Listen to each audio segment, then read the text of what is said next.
সুপ্রভাত বন্ধুরা, কেমন আছো সবাই? আমি রীতা। আমার আরেকটি নতুন ব্লগে তোমাদের সবাইকে স্বাগত। আশা করছি যে যেখান থেকে আমার এই ভিডিওটি দেখছো সবাই ভালো আছো এবং সুস্থ আছো, আর আমরাও কিন্তু বেশ ভালো আছি। তো বন্ধুরা, সকালে ঘুম থেকে উঠে দেখছি আজকে ওয়েদারটা ভালো আছে, আর আজকের দিনটা হচ্ছে বৃহস্পতিবার, আর এখন বাজে সকাল 5টা। তো বন্ধুরা, আমি আমার ভিডিওটি এখান থেকে শুরু করছি। তোমরা প্রথম থেকে শেষ অবধি দেখতে থাকো, আশা করি তোমাদের ভালো লাগবে। তো প্রথমে ঘুম থেকে উঠে আগে জামা কাপড় চেঞ্জ করে এই যে ঠাকুর ঘরে চলে আসছি, কারণ কালকে রাত্রে যখন আমি সন্ধ্যা দিতে আসি তখন দেখছি খুব পিঁপড়ে চারিপাশে ঘোরাঘুরি করছে। তো দেখলাম যে ঠাকুরের যে সিংহাসনে বসে আছে ওর নিচে পিঁপড়ের বাসা হয়েছে। তো ঠিক করে নিয়েছি যে কালকে সকালেই ঘুম থেকে উঠে আগে আমি ঠাকুরের এইখানটায় পরিষ্কার করে পিঁপড়েগুলো তাড়াবো। তার জন্য কিন্তু ঘুম থেকে উঠে আজকে আমি অন্য কোনো কাজে হাত দিইনি, সোজা উপরে চলে এসে জামা কাপড় চেঞ্জ করে এসে ঠাকুর ঘরেই ঢুকেছি। কারণ আজকে যেহেতু বৃহস্পতিবার একটু কাজটাও বেশি থাকে, আর সকাল সকাল পুজো দিতে হয়, তার জন্য ঘুম থেকে উঠে আমি ঠাকুর ঘরে এসে এই যে ঠাকুরের আসন থেকে ঠাকুরের সব ঠাকুরগুলোকে নামিয়ে নিচ্ছি। আর এখানে যেহেতু মায়ের মূর্তিটা প্রচুর ভারী, আমি তো একা একা তুলতে পারবো না, তাই মাকে আসনে বসিয়ে রেখেছি, আমি আর তুলে নিচে নামাতে পারিনি। তো সব ঠাকুরকে নিচে নামিয়ে আসনটা ভালো করে আমি মুছে নিচ্ছি, আর তারপরে আবার সব ঠাকুরকে আবার আসনে বসিয়ে দেব। তো বন্ধুরা, এখনও কিন্তু সূর্য ওঠেনি, যেহেতু আকাশটা একটু মেঘলা মেঘলা আছে। এমনি এখন সকালবেলা তো ঠান্ডা ঠান্ডা আছে, বেশ মনোরম সকালটা খুব ভালো লাগছে। তো কোনো অসুবিধা হচ্ছে না। রোদ তো উঠবেই, রোদ উঠলে তো প্রচুর গরমও পড়বে। যেহেতু আষাঢ় মাস আষাঢ় শ্রাবণ মাস, এখন তো প্রচুর বৃষ্টি হওয়ার কথা, তো বৃষ্টি তো হচ্ছে না, শুধু মেঘ হচ্ছে আর চলে যাচ্ছে। কিন্তু তাও যতটা হচ্ছে কোনো প্রবলেম হচ্ছে না। তো এইদিকে দেখো বন্ধুরা, আমি লক্ষ্মী ঠাকুরকে নিচে নামিয়ে রেখেছি। তো অনেক দিন মোছা হয় না, একটু ধুলো তো পড়েছে, আর ঠাকুরের আসনেও পিছনের দিকে অনেকটা নোংরা পড়েছিল। তো আজকে আমি সবগুলো সব জায়গায় ঠিক করলাম, ভালো করে আগে মুছে নিয়েছি, তারপর এই যে ঠাকুরগুলোকে বসিয়ে দিয়েছি। তারপর আমি ঠাকুর ঘরটা ভালো করে মুছেছি, বাসনগুলো মেজেছি, ছাদটা ঝাড় দিয়েছি। এইসব কাজ সেরে তারপর আমি নিচে চলে আসি। আর এই কাজগুলো যদি আগের থেকে করা থাকে না, চান করে কিন্তু তাড়াতাড়ি পুজোটা দেওয়া যায়। তাই জন্য আমি সকালে উঠে আগে ঠাকুর ঘরে যেয়ে সব কিছু কাজটা সেরে আসি। তো উপরের থেকে এসে দেখলাম ছেলে পড়তেও চলে গেছে, আর আমি ওকে অবশ্য ঘুম থেকে ডেকে তুলেও দিয়ে গেছিলাম, আর ও পড়তে চলে গেছে। তো পড়তে চলে গেলে আমি এই যে নিচে এসে এখন সব ঘরটর গুছিয়ে নিয়েছি। কিছু থালা বাসন ছিল সেগুলো ধুয়েছি, সব গুছিয়ে ধুয়ে আর এই যে ঘরটাও ঝাড় দিয়ে নিচ্ছি। আর ঘরটা এখন সকাল সকাল আজকে মুছেও নেব, যেহেতু পুজোটা করব সকাল সকাল, তাই জন্য ঘরটা তাড়াতাড়ি মুছেও নিতে হবে। আর এখন কিন্তু রোদটা উঠে গেছে বন্ধুরা, দেখো জানলা দিয়ে ভিতরে রোদ চলে আসছে। কিন্তু রোদ চলে আসলেও ঘরের ভিতরে একটু অন্ধকার টাইপের রয়েছে, ওই জন্য আমি লাইটটাও জ্বালিয়ে দিয়েছি।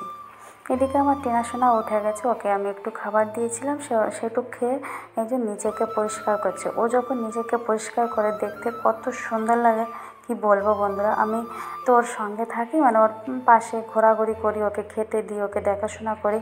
আমি ওর সব কিছুই অনুভব করতে পারি, ও কী করে, কি চায়, কি না করে। ও খুব আমার একজন প্রিয় হয়ে গেছে। ওকে অনেক ছোটো থেকে তো আমি মানুষ করেছি, যখন বড় করেছি। যখন ওকে নিয়ে আসা হয়েছে বাড়িতে, তখন ওর মাত্র কতদিন, 15 দিন কি 10 দিন বয়স ছিল। একদম মাংসের একটা দলার মতো ছিল, কোনো পশম ছিল না ওর গায়ে। তখনই বাড়িতে নিয়ে আসা হয়েছে, আর তখন আমি ছাতু গুলিয়ে গুলিয়ে খাইয়ে দিতাম। আর তখন থেকে ও আমার কাছে বড় হচ্ছে, আর তার থেকেই ও জানে যে আমি ওর মা, তাই আমাকে সবসময় কিন্তু মা মা করেই ডাকে। খাবার খাওয়ার সময় হলে মা করে ডাকবে, আমি কোথাও গেলে ডাকবে, খুব সুন্দর ও আমাকে ডাকে। আর ওর প্রতি আমার এই যে আরও মায়াটাও জড়িয়ে গেছে।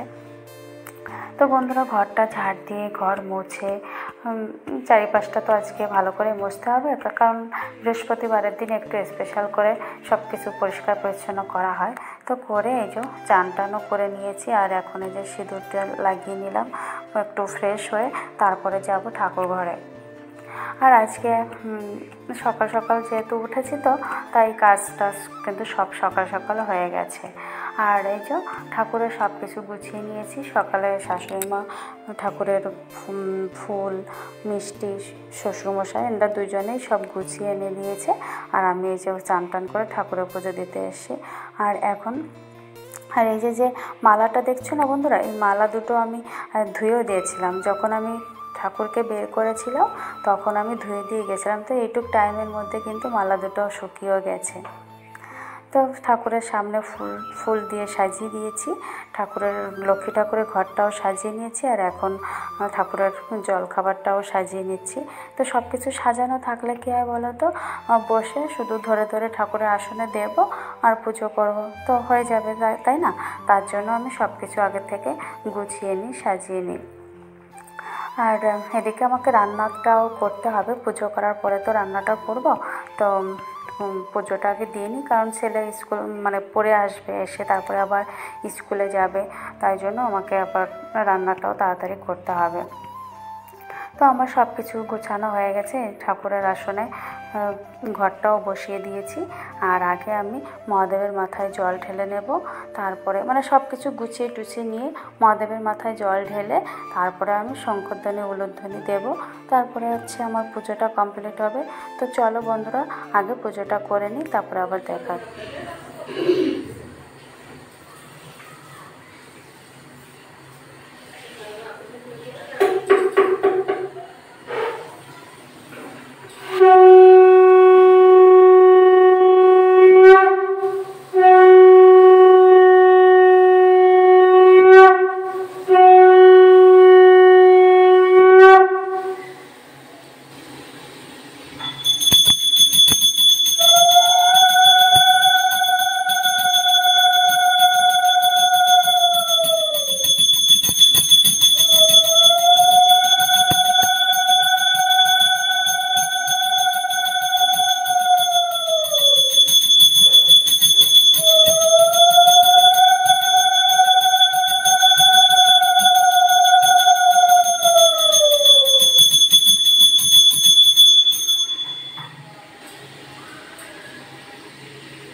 পুজো হয়ে গেছে, আর এখন কিছু জামা কাপড় আমি চান করে যখন উপরে আসি তো নাড়িনি, তো সেগুলো একটু নেড়ে দিচ্ছি। আর বাইরে ঝিরিঝিরি একটু বৃষ্টিও হচ্ছে, কারণ সকালে যেরকম ওয়েদার দেখছিলাম এখন দেখছি মেঘ হয়ে গেছে।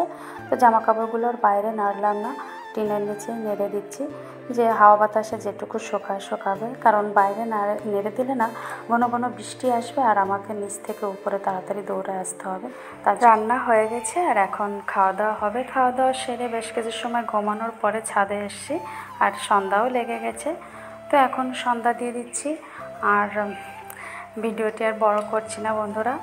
তো আমার ভিডিওটি আর তোমাদের কেমন লাগছে অবশ্যই কিন্তু কমেন্ট করে জানাবে। ভালো লাগলে একটা লাইক করো, আর চাইলে আমার চ্যানেলটি সাবস্ক্রাইবও করে রাখতে পারো। আর ফেসবুক থেকে দেখলে আমার চ্যানেলটি ফলো করে রেখে দিও। তো চলো বন্ধুরা, আজকের ভিডিওটি এখানেই শেষ করছি। তো দেখা হচ্ছে আবারও পরবর্তী ব্লগে, ততক্ষণে সবাই ভালো থেকো, সুস্থ থেকো।